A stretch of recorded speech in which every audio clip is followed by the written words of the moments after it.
यार आज ज़मीन पे बैठ के वीडियो बनाते हैं, ठीक है? तो शुरू करें।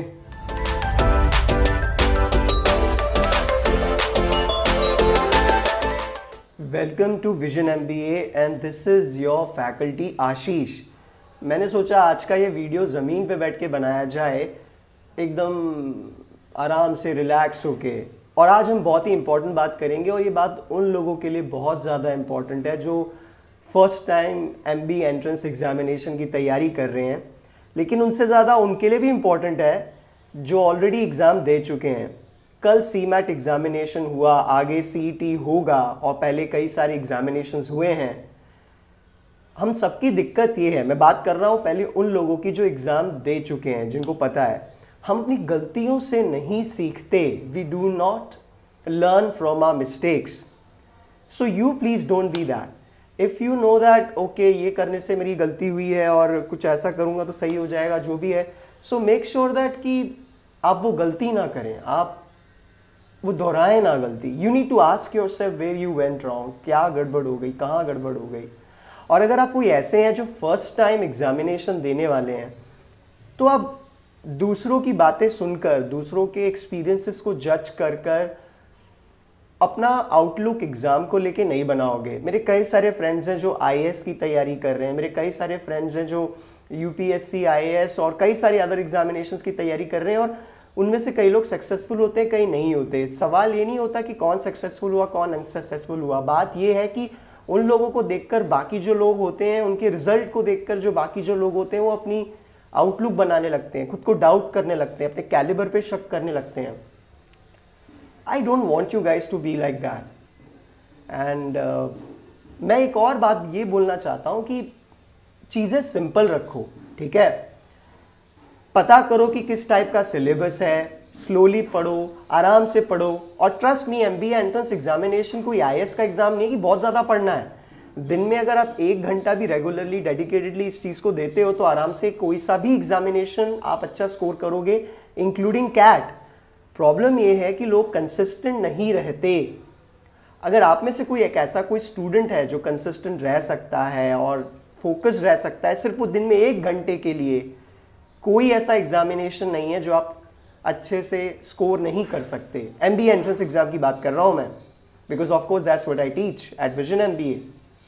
At Vision MBA, we give and we provide students the book. Now you can see the timetable of the book on the screen, quant, verbal, logic.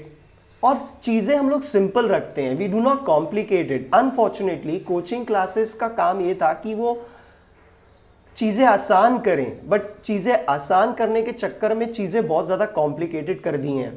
पहले वो कॉम्प्लिकेटेड करते हैं, फिर बोलते हैं कि भाई हमारे पास ही उस चीज़ का सोल्यूशन है। ज़रूरी नहीं है कि आपको किसी टॉप नॉच कोचिंग क्लास से ही एडमिशन लेना है। ज़रूरी नहीं है कि अगर आपकी अंग्रेज़ी तोड़ नहीं है तो आप कुछ कर नहीं सकते। ज़रूरी नहीं है कि अगर आप अगले आर्यभट्टा या मैथमेटिशियन नहीं है तो आपका स्कोर अच्छा नहीं आ सकता। आप स्कोर अच्छा कर सकते हैं, बशर्ते गाइडेंस सही होनी चाहिए। आप सब में, हाँ, आप सब में वो कैलिबर है कि आप एक अच्छे कॉलेज में जा सकते हो। लेकिन सवाल ये नहीं है कि आपके पास वो कैलिबर है कि नहीं है, ऑफ कोर्स वो है। सवाल ये है कि क्या आपने अपने कैलिबर को यूटिलाइज किया, क्या आपने पोटेंशियल को पूरी तरह आपने रियलाइज किया क्या। मैं हमेशा ये बात विजन MBA में स्टूडेंट्स को कहता हूँ कि गाइस 2 टाइप की चीज़ें होती हैं, एक होती है पढ़ना और एक होती है पढ़ाना। दोनों चीज़ें बहुत ज़रूरी हैं। If you are someone who just want guidance, please get in touch with me. My number is there in the contact list or in the description box. And if you are someone who just want to talk to me about how to prepare, then also please get in touch with me. If you are someone who wants to get enrolled at Vision MBA, please get in touch with me.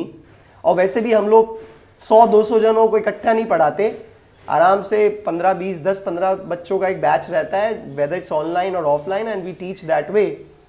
And not just that, if you want, we can let you experience us for 1 week. Yes, for 1 week without any charge. So quant, verbal और logic के जो syllabus है, that is quite simple, and you can see that on your screen. Now I'll tell you what exactly it is. So guys as you can see, आपको screen पे दिख रहा है vocabulary है, grammar, reading comprehension, para jumbles, para completion, critical reasoning, verbal reasoning, cloze test. So this book is not just going to prepare you for verbal but also for verbal reasoning.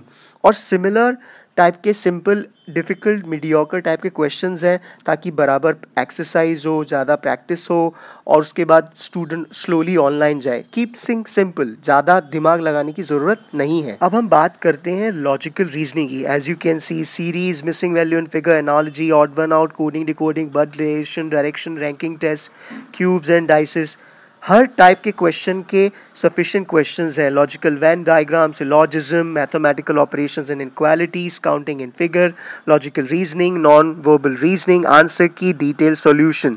So not just we prepare you for verbal but also for logic. So guys अब बारी आती है कौन की. इस topic से सब लोगों को डर लगता है. Number system, percentages, simple interest, compound interest, profit and loss, ratio and proportion, averages, alligation and mixture, time and work, time, speed and distance, algebra, geometry.